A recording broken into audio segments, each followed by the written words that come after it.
Apostles, chapter 4. The community of believers was of one heart and one mind. And nobody claimed that any of his possessions was only his own. But they shared everything in common. With great power, the apostles bore witness to the resurrection of the Lord Jesus Christ. And great favor was accorded to them all. There was no one of them who was needy. It was those who owned properties would share them and put them at the disposal of their leaders so that this would benefit everyone. Glory be to the Father, and to the Son, and to the Holy Spirit. In the name of the Father, and of the Son, and of the Holy Spirit. Amen. Muli magandang umaga po sa inyong lahat.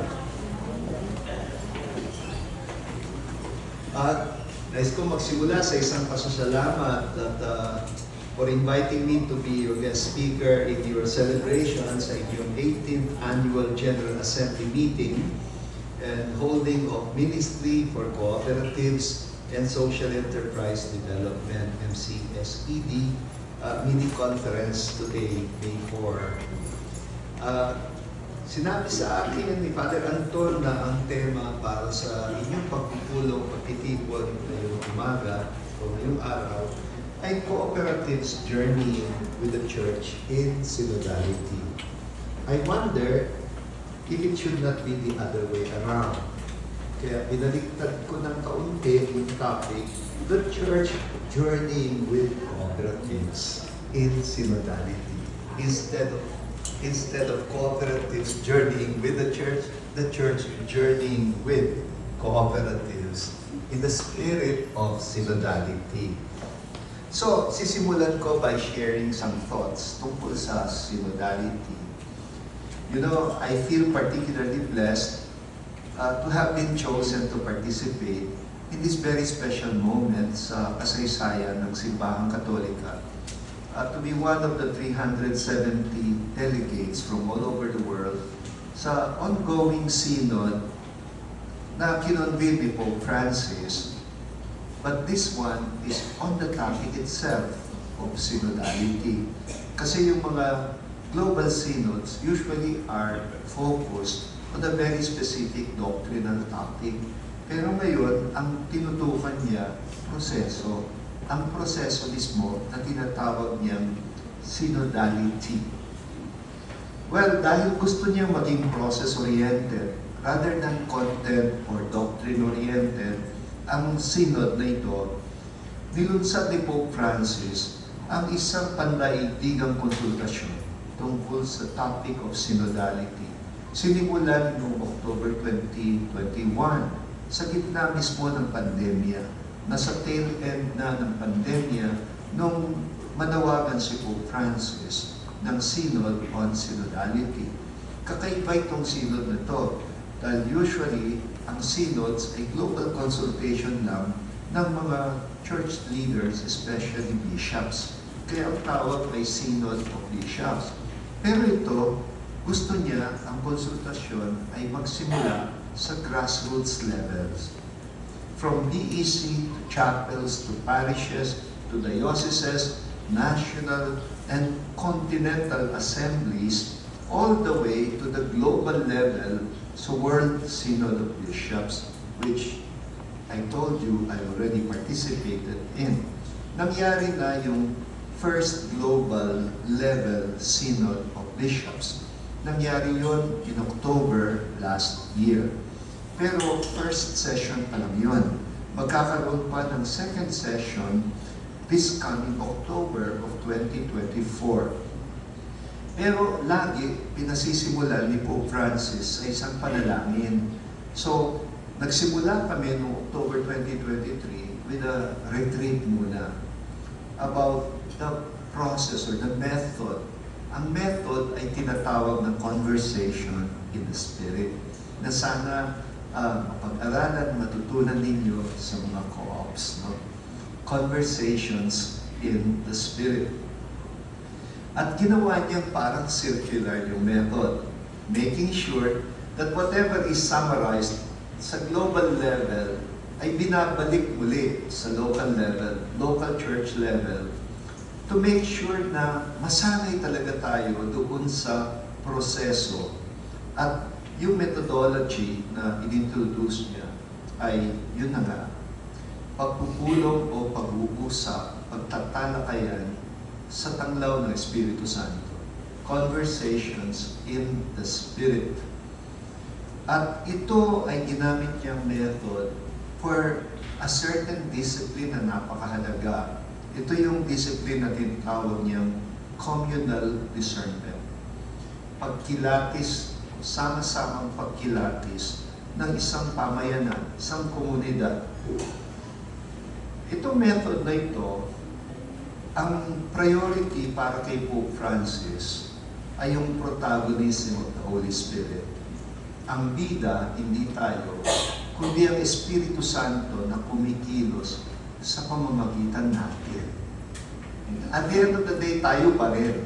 Pero ang Espiritong kumikilos sa pamamagitan natin. Ang tawag niya dito, the protagonism of the Holy Spirit. Kasi ang Espiritu Santo ay Espiritong mapagbago. Wala kang nakikitang Espiritu Santo kapag walang kumikilos na nagpapabago sa mentalidad at paraan ng pamumuhay ng mga tao. Kaya ang Holy Spirit, hindi yan nauuwi sa pietism. No? Importante yung to praise the Lord together. All right. But what is the impact on society? Diyan mo makikita kung kumikilos talaga ang Holy Spirit. So, yung synodality is teaching us to listen, not just to one another. Through conversations in the Spirit, mahalagang mabuksan ang ating isip, puso, diwa, hindi lang mga taingan. Mahalagang pakinggan ng isa't isa, pero higit sa lahat, pakinggan ang Espiritong nagsasalita sa pamamagitan ng isa't isa. Katulad ngayon, kaya ako naririto, hindi naman dahil may gusto akong sabihin sa inyo. Naniniwala ako na kaya ako inimbitahan ni Father Anton ay mayroong pwedeng sabihin ng Espiritu Santo sa inyo sa pamamagitan ng inyong abang lingkod. Tayo'y mga abang lingkod lamang. No? Ang mahalaga ay ang Panginoon, ang Diyos na gumagabay, nakikilakbay sa ating kasaysayan.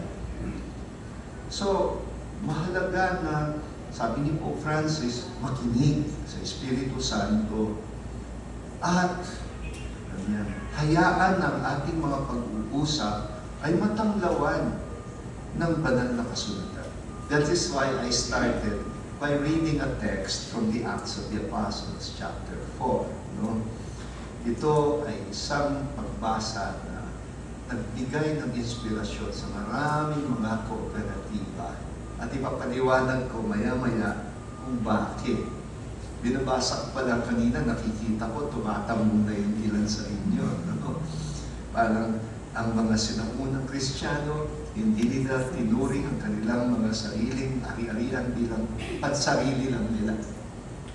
Talagang cooperative building started with Christianity, I tell you. Kaya dapat lang na tayong mga mananampalataya ng Panginoong Jesucristo ay talagang maging taga-taguyod ng kakaibang paraan ng pagtatayo ng mga kooperatiba. So listen to what God is saying to the church. As we deal with the signs of the times, dapat lagi tayo na-attune sa mga palatandaan ng ating panahon, pati sa politika, pati sa ekonomiya, pati sa kultura, no? Hindi pwedeng pangsimbahan lang. Parating ganyan yung criticism ni Pope Francis sa mga Katoliko. May tendency kasi tayo maging masyadong parokyal, na akala natin yung gawaing pagsimbahan ay yung ginagawa lang sa loob ng simbahan. Kaya ngayon, kaya minsan nagiging irrelevant yung church dahil nakatutok sa sarili. Para bang kapag may nag-volunteer sa simbahan, yung importante ay yung to serve the church. Ako naman, ang reaksyon ko doon, ay naku, nagkakamali tayo. Ang ministry sa church is not to serve the church.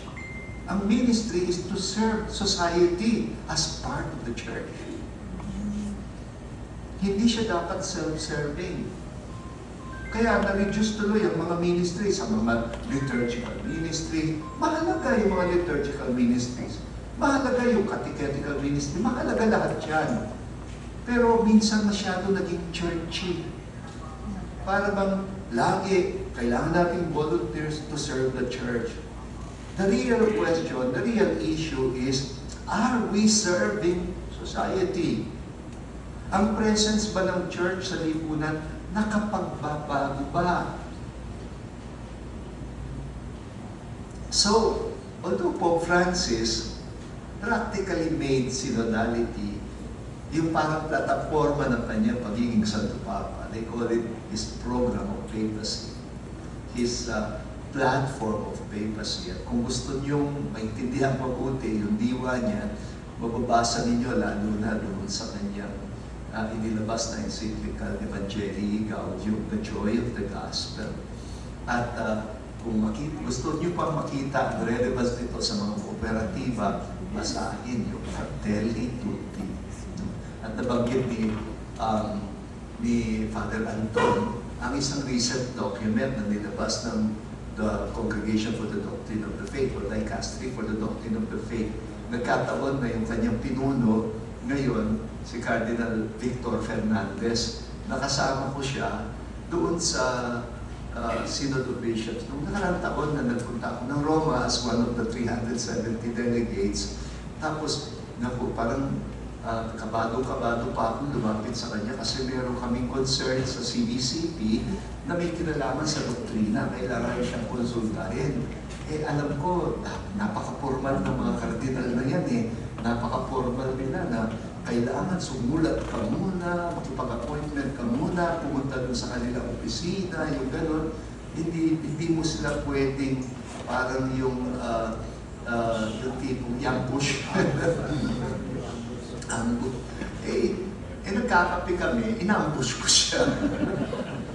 Kasi ang konti-konti lang ng oras namin doon sa Roma. Alam naman, dadaan pa ako doon sa burokrasiya, mga formalidad, mga ganyan. Nilapitan ko, sabi ko, Your Eminence, sabi ko, I am Bishop David from the Philippines. We have some concern, but we'd like to bring up to you. I hope you don't mind that I'm bringing it up over coffee. Tapos tingin siya sa akin, sabi niya, you know what? I know you. Your name is Ambo. Sabi ko, why? Why do you know me? Sabi niya, we were classmates. Really? Sabi ko, kalbong-kalbo na siya Tinignan ko mabuti. Sabi ko, oh my God. Victor! You are Victor! Sabi niya, yes, I'm Victor, the long-haired hippie. Nung kabataan pa namin, siguro 20-something years old lang ako nung nagdo-doctorate ako doon sa Louvain at nag-German language course ako na classmate ko itong isang Victor Fernandez from Argentina na hippie ang dating. Talaga, wala nang buhok. Ayan, no? Mga katropa pala ni Pope Francis ito, no? Na si Pope Francis, dating barista yan. Itong si Victor, dating aktivista yan mga ganyan. Ganyan ang dating nila, no? Tapos sabi niya, huwag mo na ako tawaging Eminence. Sabi niya, nakakarinig na tawag mo Eminence. Victor na lang, sabi niya, ano bang cellphone number mo? Nag-exchange kami ng cellphone number. Suddenly, ang presidente ng Sacred Congregation for the Doctrine of the Faith, naging human being siya lang. At nagtitext-text pa siya ng bola, kita mga ganyan, kasi Kastila siya. At ayun, sabi ko, bilib ako nun sa, nilabas ninyong dokumento recently. It's about human dignity. Human dignity. And, ang lakas ng dating, no? Lalo na sa pagkilala sa likas na dangal ng tao, lalo na ng mga dukha. At kung ano ang dapat maging tugon natin para mas maiangat natin ang damal ng isa't isa bilang taong nilikha ng Diyos sa hugis at pangis niya. So sabi ko nga, yung synodality, madalas iyong na ito kay Pope Francis. Akala nila, inimbento ni Pope Francis. Hindi po totoo yun. Synodality is not an invention of Pope Francis. It is actually the very essence of being church. You cannot even call yourself a church if you are not growing in synodality. I-explain ko muna ito ng kaunti bago ko siya iugnay sa kooperatiba. Kasi, bakit ko sinasabing ito yung very essence of being church itself? Well, kasi ang paliwanag sa atin ng pananampalatayang Kristiyano ay nakilala natin ng Diyos bilang Diyos na nakikilakbay sa tao. Hindi Diyos na malayo. Diyos na pusang loob na lumalapit sa tao para gabayan tayo, para makilakbay sa atin tungo sa tamang direksyon. So, we must learn to walk with one another because God walked with us and continues to walk with us. Yun ang literal na ibig sabihin ng synodality.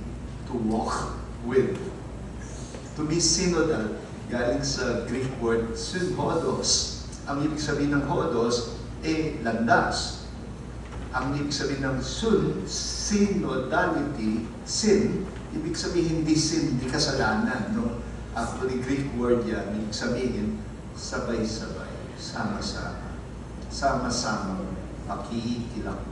nakikilakbay tayo sa isa't isa. We must learn to walk with one another.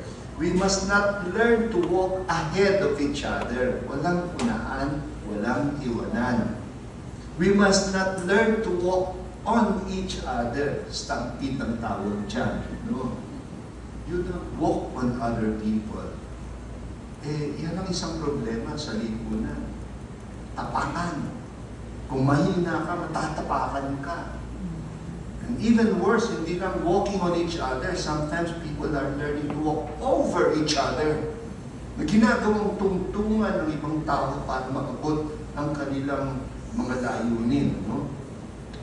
And yun ang common tendency ngayon in modern societies. Sa mga modelo ng ekonomiya, na nabubuo sa lipunan, the models of economy, yung may kapital, silang may control sa negosyo. Yung may kapital, ang may control sa negosyo. And almost always, ang kapital, dahil para sa kanilang definisyon nila ng kapital ay pera, whether it is in cash or in bonds, basta pera, puhunan yan, at lupa at iba't pang mga assets. Liquid at solid assets ang tawag natin sa ganyan, di ba? They never treat labor or service as capital. Kaya, anong mangyayari pag ganyan? Para bang matirang matibay sa mga lipunan natin ngayon, di ba? Those who have the so-called means of production, yung capital, whether solid or liquid assets, parang sila lang ang yayaman. Sila lang makikinabang sa mga blessings ng Panginoon. Hindi Kristiyano ang ganyang attitude, di ba? Yun ay parang prinsipyong hayop eh. Ang prinsipyo, the principle of the jungle is survival of the fittest. Papatay-patay ka, pasensya ka, mahina ka, tatapakan ka.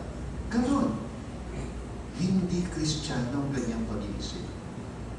So, ang tendency, yung mga dukha, the rest of humankind, na walang puhunan kundi katawan lang nila at mga anak nila.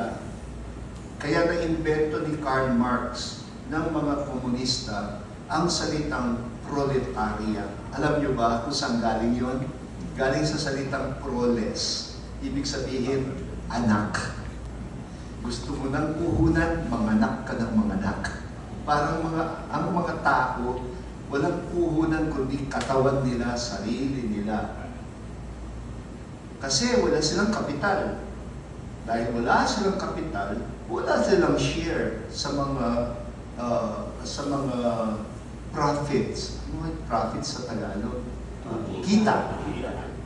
Walang share sa kita, kundi yung kanilang daily wages. Nakakarampot lang. And the less wages are paid to them, the more profit. Mas malaking kita para sa may kapital. Parang ang tingin nila, ang labor, parang hindi nila tinuturing na basic means of production. Magkakaroon ba ng production kung walang gagawa? Di ba? So, tayo sa Christian perspective, tinitignan natin ang dignidad ng paggawa at dignidad ng gumagawa. Kasi celebrate lang natin ang Mayo 1. At ang Mayo 1 sa atin ay hindi lang Labor Day, kundi Feast of Saint Joseph, the worker. Parang siyang larawan natin ng manggagawa. Marangal ang paggawa.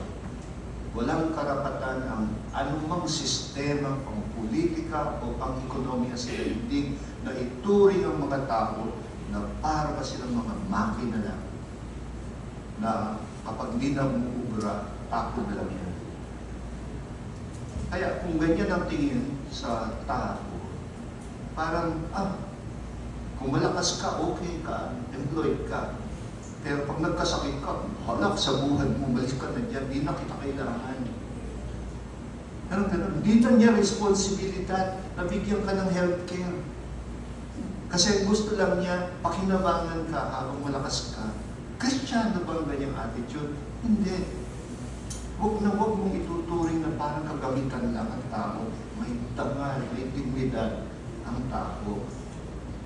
Kaya ang nagiging resulta ng maling sistema ng pagpapatakbo ng ekonomiya ay, yun na nga, massive poverty. Mas para bang tanggap natin na normal na nakararami sa atin, mga dukha. Malungkot yun. Alam niyo ba, 12% ng mga Pilipino ay nagkalat sa buong daigdig. Mga migrants and itinerants. Salamat sa Diyos kung may sinuswerte sa kanilang pagmamigrate. Pero kalahati sa kanila, mga tipong itinerants na biktima ng human trafficking. At alam niyo ba, related sa foreign migration, local migration. Bago magpo-foreign migration ng Pilipino, magmamigrate po na yan locally. Ang aking diocese, Caloocan, Malabon, and Navotas, 3 syudad. Ang original na mga mamamayan ng Caloocan, Malabon, at Navotas, pag sama-samahin mo yan, ang original population niyan, wala pa sa 400,000. Ang original. But in just a matter of 20 years, 1.8 million ang population niya. Bakit? Local migration. Si Bishop, Ray Evangelista, nung nagsimula lang siyang maging obispo ng Diocese of Imus, ang populasyon ng diocese niya 1 million lang. Ngayon, 3.5 million. Nagmamakaawa na siya sa Rome. Pwede bang hatiin yun ng 3 diocese? Itong diocese ko lang yan. Paano nangyari na nag-multiply ng more than 3 times ang diocese niya sa loob lang ng mga 10 to 12 years. Ganun katindi, ha? Dahil sa dami na naghahanap ng pagkakakitaan. Kapag walang nakikita na pag-asa yung tao sa mga countryside, sa mga probinsya natin, no? Sa mga kalayunan, lilikas talaga sila. Di ba?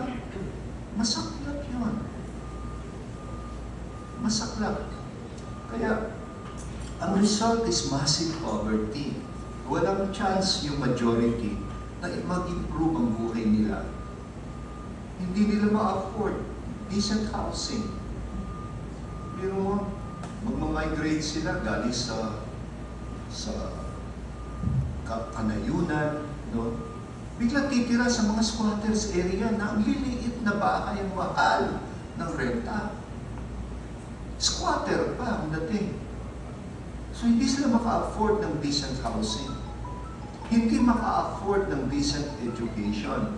Hindi maka-afford ng healthcare. Tapos ang mahal-mahal pati ng pagkain dito sa Pilipinas. Ang mahal sa Pilipinas, akala niyo ba?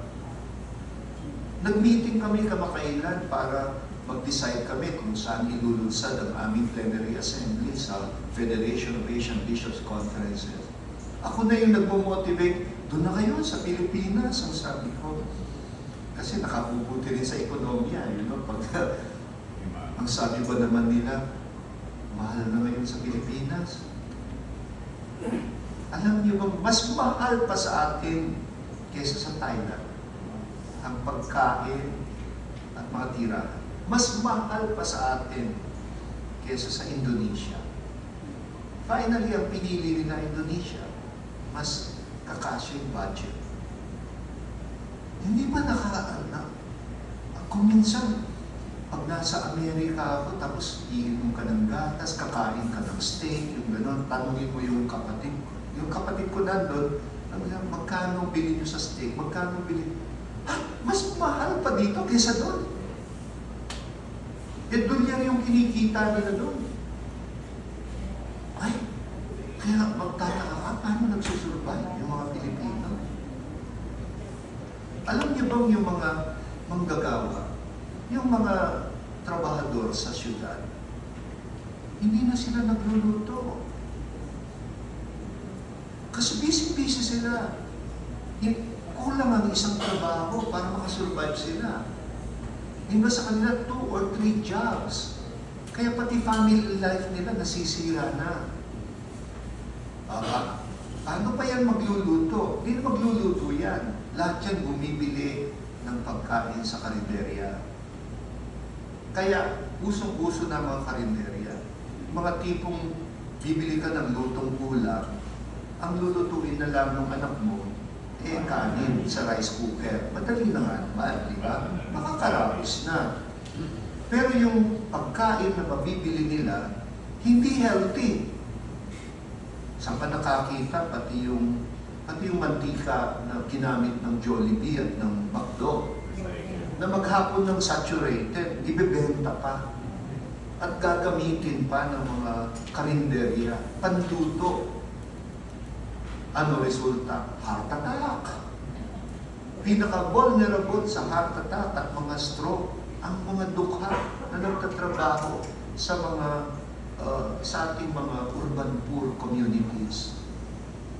Because they cannot even afford healthy food anymore. Kaya, dapat lang tayong mag-ngit-ngit pag naririnig natin, nakikita natin, nasasaksihan natin ang pinagdadaanan ng ating mga kababayan. And so the dream of, parang ang dream natin maging kahit level lang yung playing field sa daigdig ng negosyo, in the world of business. Ang tawag dyan yung patas. Kahit di tayo magpantay-pantay, magpatas man lang, no?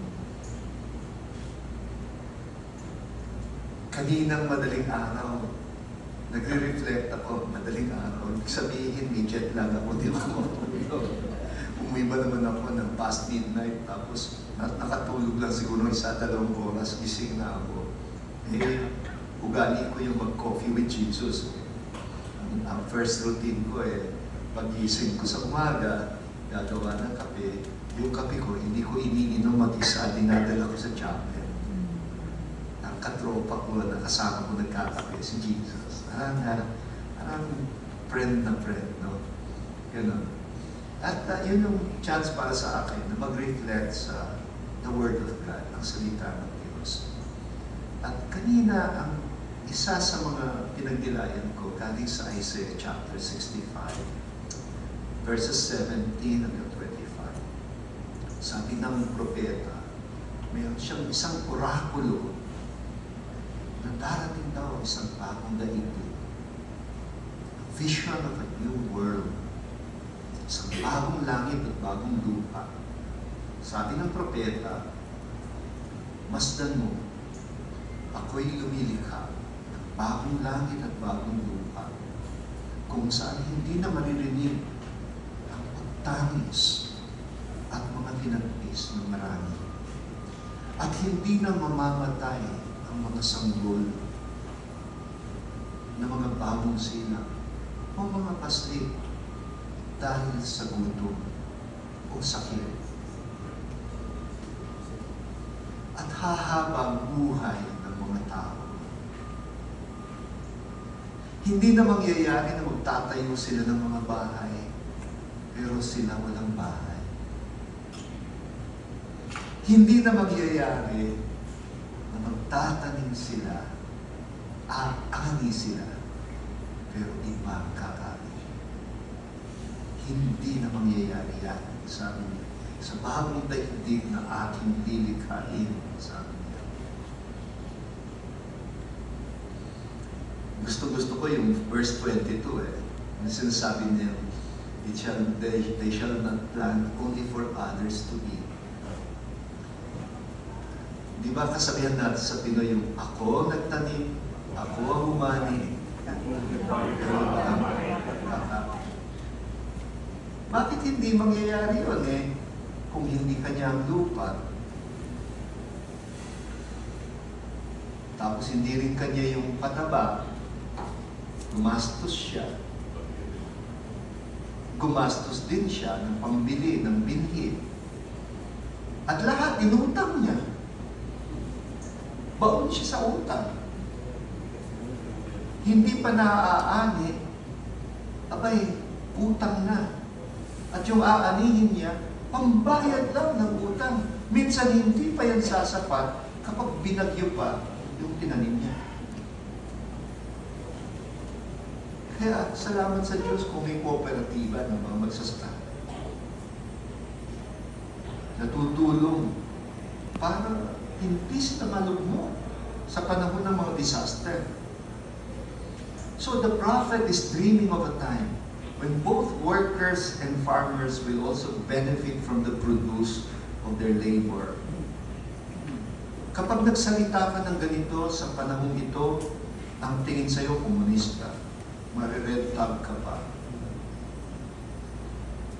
Nagre-react ako kapag may mga ganyan na nire-red tag ka kagad, concerned ka lang sa kapakanan ng mga manggagawa at magsasaka.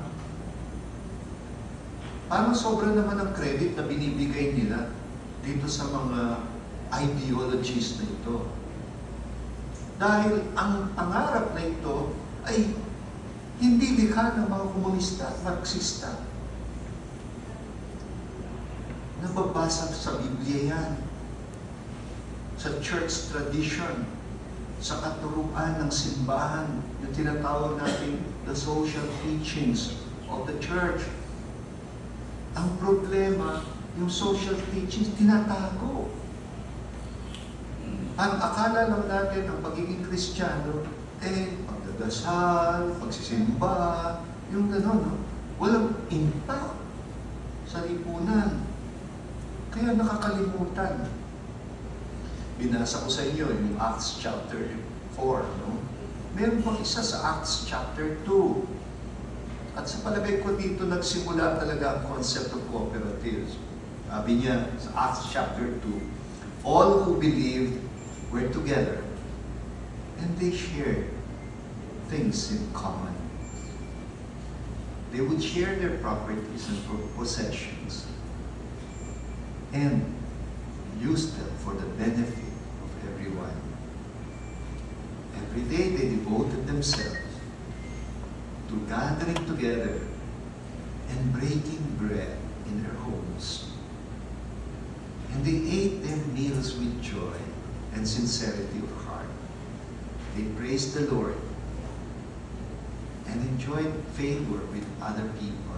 Every day the Lord added to their number those who are being saved.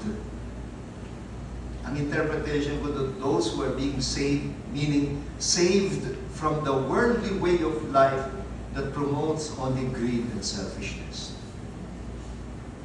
We have to be saved from that mentality. Madaling ma-imbibe yung mentalidad na yan. Kaya kayong mga magulang, di ba? Pinalaki nyo ang mga anak ninyo. Kung paano rin kayo pinalaki, wala naman tayong dala nung isilang tayo dito sa mundo, di ba? Wala. Lahat, pati dugo, luha at pawis ng ating mga magulang, binigay nila para mapalaki tayo. And we're grateful for that. And we continue it. Kaya masakit kapag ang anak mo na pinalaki mo sa pag-ibig, maya-maya sabihin, obligasyon ko ba na sustento mo kayo? Ang ganyang tipo, no? Alam nga namang ako na lang ng ako, mga ganyan, mga kumukomplain na sa kumita lang ng konti, para bang kala mo sino na. Yung parang nai-infect na kaisipan, yung attitude of greed. Na akala, yun yung susi sa pagunlad sa buhay. So, nabanggit ko rin yung Acts chapter 4 na binasa ko kanina. No? Hindi nila tinawag na cooperative. Ang tawag nila, synodality. Synodality.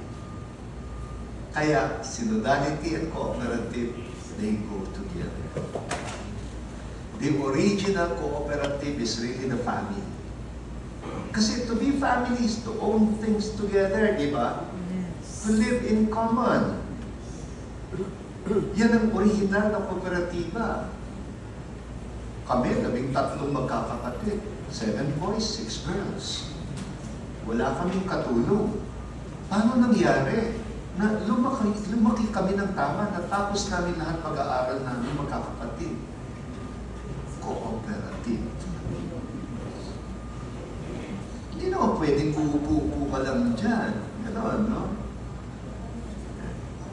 Isang mesa, kinakainan natin. At ang kinakain natin, di lang kanin at ulam yan.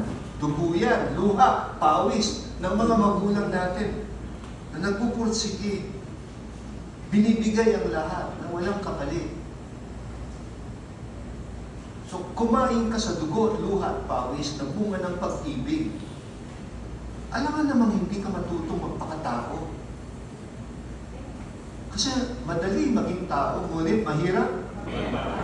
O kasi hindi lahat ng mukhang tao ay ugaling tao. May mga taong mukhang tao pero ugaling nasensya na. Pero, di ba? Nai-insulto naman talaga tayo pag sinabing hayop ka. Sabi nga sa Pampanga, mas malutong animal. Animal ka. Ay talaga masasaktan ka. Good! Dapat lang na masaktan ka. Kasi tao ka, may dangal ka. Pero minsan mapagsasabihan ka ng parents mo, tao ka pala, di magpakatao ka. Hindi ka nagpapakatao kung sarili lang iniisip mo. Sa alam-alam mo, mga kapatid mo. Hindi pwedeng uuwi ka. Alam mo, mga bata kami, Hindi pwedeng tigi-tigisa kami ng isda. Hindi. Kumukurot-kurot lang kami sa isda. Maraming sausawan para magkalasa yung kanin. Mas maraming kanin kaysa ulam kasi yun lang ma-afford namin. Yung kumakain ka na iniintindi mo yung mga kasama mong kumakain. Cooperative ang tawag dyan. May isang movie na pamagat The Lost Horizon. At merong eksena doon sa pelikula na parang prosesyon. At meron ding andas. At ang pinuprosesyon nila na nakapatong sa andas ay isang pamilyang buhay. A father, a mother, and a child. Para bang Sagrada Pamilya, di ba? Paano nagiging pamilya ng Diyos ang pamilyang tao? Yun ang pinaka-ugot ng pagiging Kristiyano. Kung paano tayong pamilyang tao ay maging pamilya ng Diyos. Paano? Kapag natututo tayo na magmalasakit sa isa't isa, magparaya, magmahal, mag-alay ng buhay. Yung kanta, ganito yung lyrics niya. Sabi niya, start with a man and you have one. Add on a woman and then you have two. Add on a child and what have you got? You've got more than three. You have what they call a family. Tapos sabi nung refrain, living together, growing together, just being together. That is how it starts. Three loving hearts, all pulling together, working together, just building together, and that makes them strong. And if things go wrong, then we'll still get along somehow. Ang daming co-op na medyo nalulugi, di ba? Parang gusto nang bumigay. We'll still get along somehow if we know how to continue growing together, being together, loving together, working together, building together. That's the only thing that can make us strong. If things go wrong, then we'll still get by somehow by living and growing together. Sabi niya, it just takes wood to build a house. Fill it with people and you have a home. Fill it with love and people take root. It's just like a tree where each branch becomes family. And that's living together, growing together, just being together. That's how it starts. Three loving hearts all pulling together, working together, building together. And that makes you strong. To be church is to be family. It is to be a family bonded together by something greater than blood relationship. Okay, I am not idealizing the family kasi isa rin ito sa criticism sa Pilipino. Minsan, parang hanggang pamilya lang tayo. Okay naman yun. Pero kung tunay ang pamilya, lalaki siya. It goes beyond blood relationship. Kasi minsan, bukang bibig natin, blood is thicker than water. Tapos sabihin, charity begins at home. Yeah, charity begins at home, but it should not end at home. It's not real charity if it begins and ends at home. Kaya ang lakas ng kultura natin ng mga family political dynasties. Di ba? na hindi ang kapakanan ng bayan ang iniisip, kundi kapakanan ng kanilang pamilya. Pati politika, negosyong pamilya. Sa ganyan, wrong na yung concept, yung concept of family.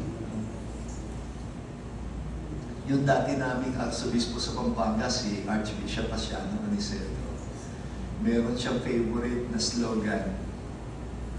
Ang slogan niya, water is thicker than blood. Hindi siya, ano yung niyo sabihin? Ang alam ko, blood is thicker than water. Diba? Hindi, sabi niya, ang water para sa kanya is baptism. Faith. Faith. Water is thicker than blood. Kasi, when charity is confined only sa mga kadugo, parang hindi siya nagiging totoo.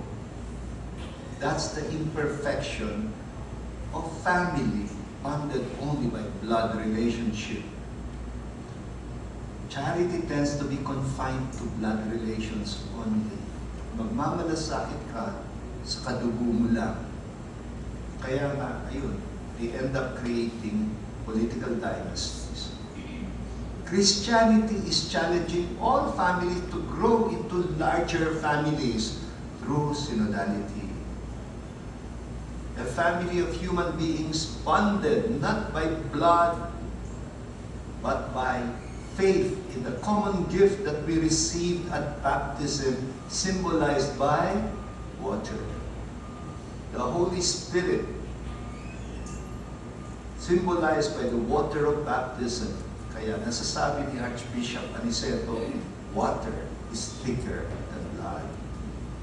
If you have been raised well in a believing family, and if you have welcomed the Holy Family of the Trinity in your lives, you will open to the larger family and see in every other person in the world a brother or a sister. Nung kabataan ko, nauso yung kanta ng New Minstrels, ikaw at ako, magkakapatid. Sabi niya, pag-ibig at pag-asa ang damdaming gigising sa taong nahimbing. Ang tunay na ligaya sa ating mga puso ay muling magniningning. And then sabi nung refrain niya, ikaw at ako, hindi man magkalahi, ay dapat matutong magmahal. Ituring mong tayong lahat ay magkakapatid. Tapos sabi niya, tingnan mo ang sarili sa ating kapwa-tao. Ikaw, ako, kayo, tayong lahat ay magkakapatid. That's synodality. Synodality is described as the process of growing into God's family. Kaya ang hinighlight ni Pope Francis, 3 values and principles to grow in synodality. At sigurado ako, narinig nyo ng maraming beses yun. Ang 3 prinsipyo, communion, participation, and mission. Communion. So, ang mga kooperatiba, they are already a good step towards building a family larger than blood relations. They have to be accompanied, to be nurtured, and to be formed in basic principles that will deepen the sense of co-responsibility of its members.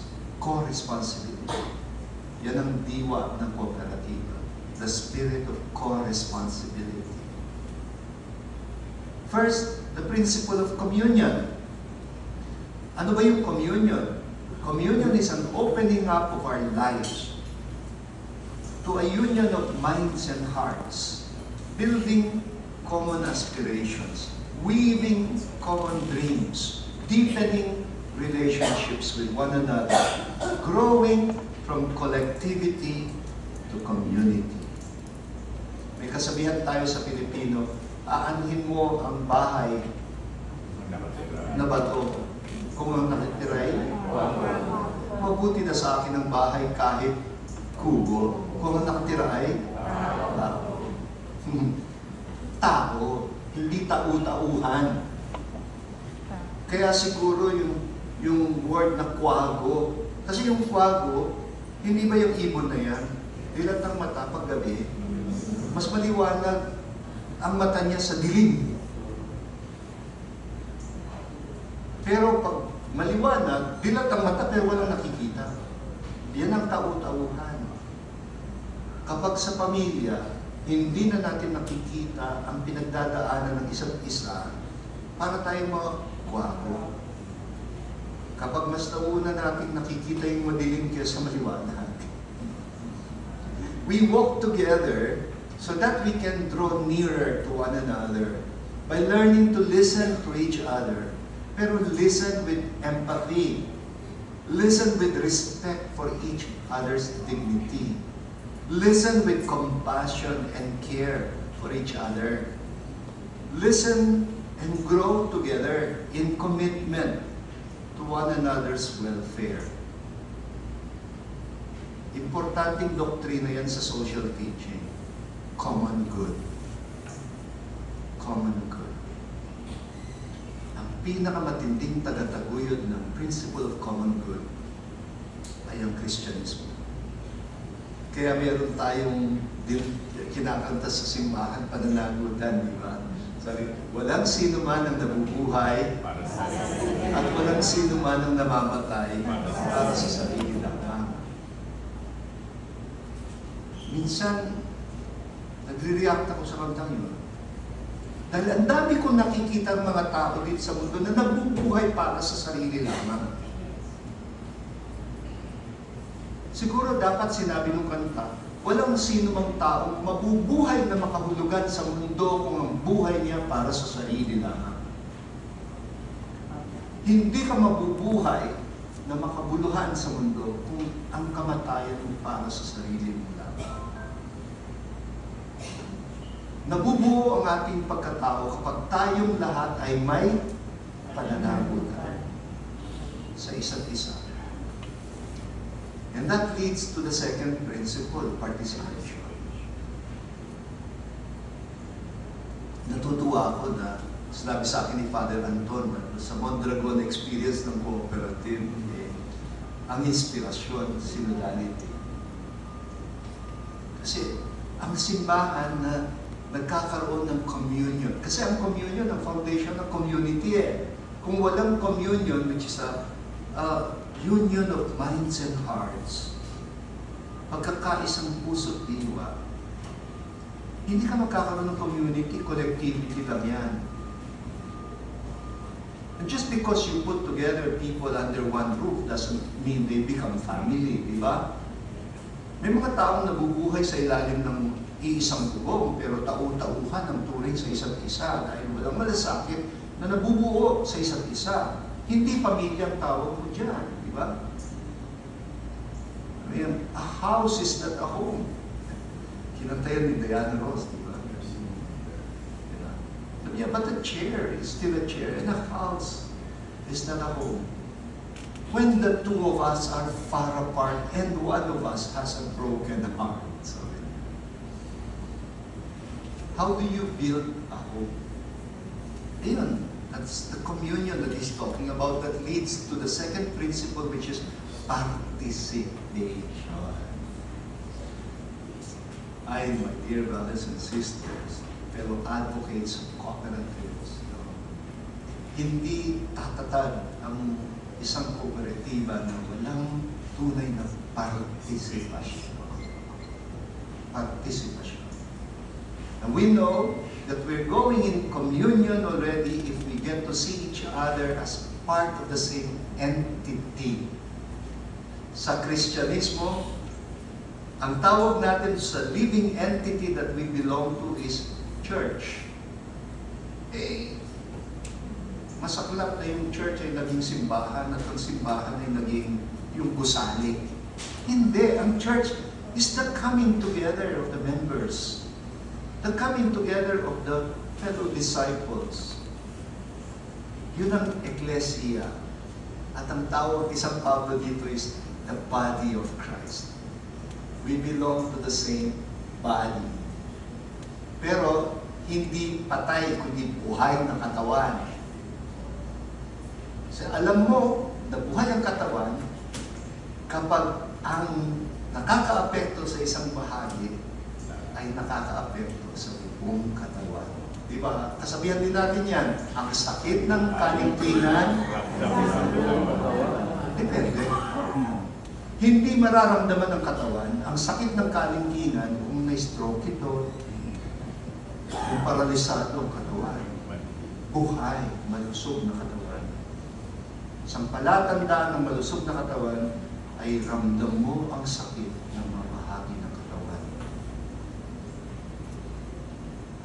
Naalala ko yung tiyuhin ko, nagpatingin sa doktor. Tapos, sabi niya, Dok, sabi niya, parang lumalala itong sugat ko. Hinampas ng doktor yung paa. Aray! Ang sabi niya, Dok, kaya ako nandito, nagpapagamot nga ako sa inyo. Sasaktan niyo ako. Sabi ng doktor, congratulations Jose, naramdaman niyo ang paa niyo. Hindi pa natin puputulin niya. Buhay pa siya. Buhay pa siya. Kaya pain is a good sign. Pain. Shared pain. Pag nasasaktan ka sa kinasasakit ng iba, very good yan. Ang masama ay kapag wala ka ng nararamdaman sa nararamdaman ng iba. Kawalan ng pakialam sa pinagdadaanan ng iba. Then, you're no longer parts of the same body. Kaya, communion leads to participation.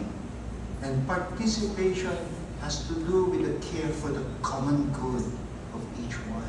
Not only for my personal good. A true cooperative empowers its members to participate in the common good, in the common goals of the community, of its members. It is always directed outside of itself, towards the others, inviting others to share in their common goals and aspirations. Kaya isang magandang palatandaan kapag lumalaki yung cooperative Ibig sabihin, magandang witnessing factor nila. Very inviting. It is inclusive, not exclusive. It is empowering. We are empowered to participate when we are enabled to discern our individual gifts by which we can contribute to the common good for the transformation of society and the world. And that brings us to the third most important aspect of synodality, which should be present in all cooperatives, a sense of mission. Magandang itanong, anong mission ninyo as cooperatives? Yumaman lang? Is that it? No, you're making a very important contribution for the transformation of Philippine society. Maniwala kayo, I'm 100% convinced that only our cooperative work can transform Philippine society, which is in a state of corruption. Wala tayong pag-asa sa isang sosyedad kung saan ang politika ay corrupt. Kapag nakondisyon ng mga tao sa ayuda, tinawag pa siyang ayuda, hindi naman siya ayuda, kundi paggamit ng pondong pampubliko para maging patron sila ng mga dukha para maboto sila. Mali yun, mali yun. In the first place, ba't mo gagamitin ng pondong pampubliko para magsapatron? Mali yun. Sabi nga ni Father Anton, sana pahiram na lang nila yung pera sa mga kooperatiba para magamit natin ng tama. Babayaran naman siya na may interest. Okay lang. Pero hindi ayuda. Don't allow the cooperatives to be corrupted by the wrong culture of ayuda.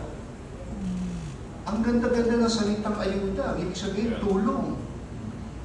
Pero kapag na-condition tayo dun sa para bang entitled tayo sa ayuda, ganyan, hindi na nagiging common good yung The cooperatives must develop a deep sense of mission. Alam nyo, ang pinakamagandang inspiration for a sense of mission yung prayer natin sa Holy Spirit. Hindi ba sinasabi natin, "Come, Holy Spirit, fill the hearts of thy faithful, and kindle in them the fire of your love. Send forth your Spirit." Actually, "and they shall be created, and thou shalt renew the face of the earth." So, sino ang magpapabago sa mukha ng daigdig? Hindi tayo, kundi ang Espiritu Santo sa pamamagitan natin. If you send us your Spirit. And today I pray that the Lord will really breathe the Holy Spirit on each cooperative here present. Because I do believe you're not here as individuals. You're here to represent your cooperatives. And so you come bringing your communities with you. And my prayer is that the Lord will breathe the Spirit in you so that the Lord can transform Philippine society through you. That's vision. That's vision. Hindi tayo hopeless. Pwede pang magbago, di po ng Pilipino. Tayo ay isang napakayaman na bansa. Pero napaka-pobre ng mga mamamayan. Something's very wrong. Walang dahilan para manatiling pobre ang nakararami. That they cannot even avail themselves of basic services. Nakakalungkot kapag kailangan pang pumila para humingi ng ayuda kay mayor, kay gobernador, kay kung sinong politiko, para lang magpa-dialysis, para lang ipambili ng maintenance medicine. Ano ba yan? Isa pang wasak na wasak ay ang healthcare sa ating bansa. Yung na-meet ni Father Anton sa Espanya, ang Mondragon, na-meet ko nilang kaparian doon sa synodality. Sinasabi nila, nagbuo sila ng sariling healthcare. At ang galing. Kaya ng kooperatiba to attend to the healthcare of its members. Wow. Kaya people would ask, why should the church open itself to journey with cooperatives? Well, the answer is not very obvious if you think of cooperatives only as business models. Magiging obvious lang if you get to appreciate cooperatives as an alternative model of doing business, whose objectives are not the same as the typical capital-driven, profit-oriented models of doing business. Maraming klaseng kooperatiba, di ba? Pero ang prinsipyong gumagabay sa pagtataguyod ng kooperatiba are basically the same. Maging yan ay consumer cooperatives, or worker cooperatives, or agricultural cooperatives, or housing cooperatives, you can have 1,000 kinds of cooperatives. Pero ang prinsipyo, basically the same. Kamakailan,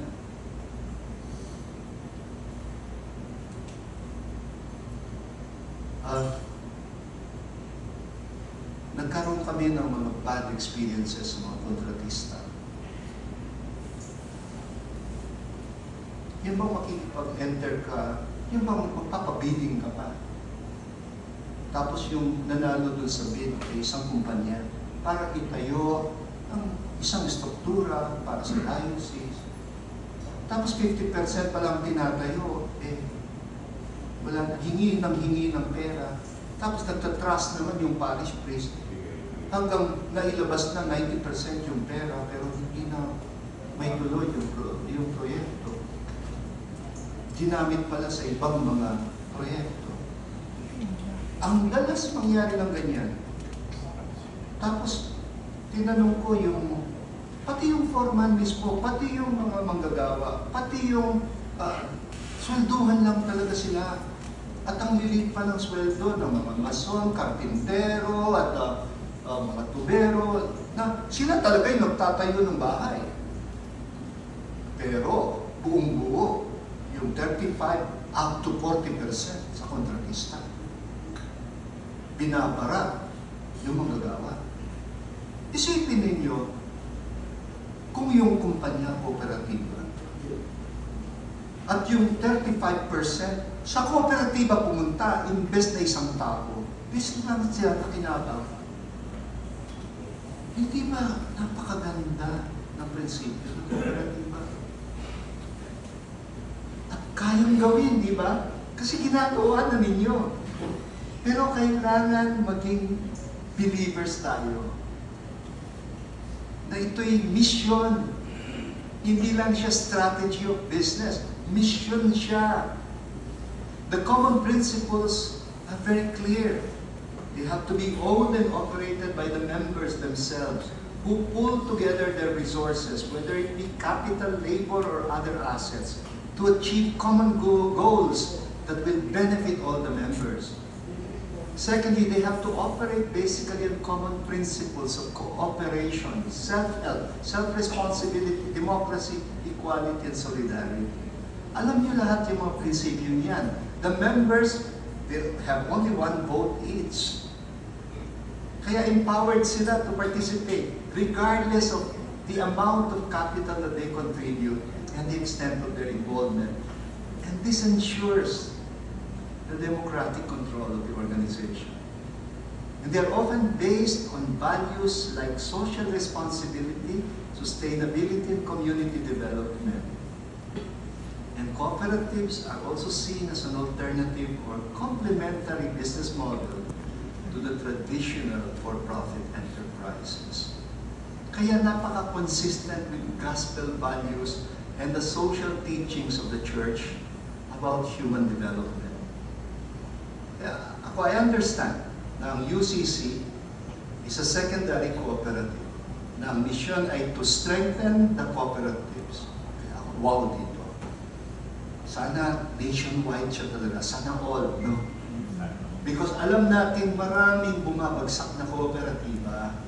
Sa amin, sa Caloocan, bad, negative ang concept ng cooperative. San Roque Cooperative ng Katedral ng Caloocan, laki-laki na, bad. Bumagsak. Our Lady of Grace Cooperative, ang laki-laki na, bumagsak. Bakit? Wala kasing nag-monitor, walang gumagabay, walang constant formation. Kaya gusto ko yung inyong vision and mission, no? To strengthen the cooperatives so that they can attain their full growth potential through education, training, seminars, advocacy, research, and development. Wow ako dyan, Father Anton. Partner mo ko dyan. No? And you can expect that, we will drum it up among the bishops na kailangan ibigay natin lahat ng suporta. I understand that this assembly is a gathering of servant leaders of church-based cooperatives. And I hope the rest of this day will become an opportunity for you to reflect on the aspiration of the church for synodality and its potential contribution to the establishment and maturation of cooperatives that can truly make an impact on Philippine society and make a profound effect and a profound transformation on Philippine economy, politics, and culture.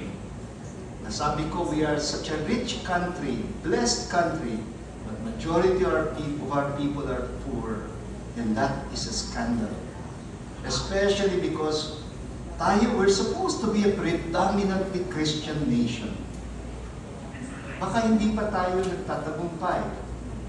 Maybe we're not succeeding yet in inviting people to conversion, to a reorientation that is most fundamental to becoming a Christian, which is to learn synodality, to learn the principles of communion, participation, and mission, to build a family larger than blood relations, a community that nurtures the members in a profound aspiration for the common good.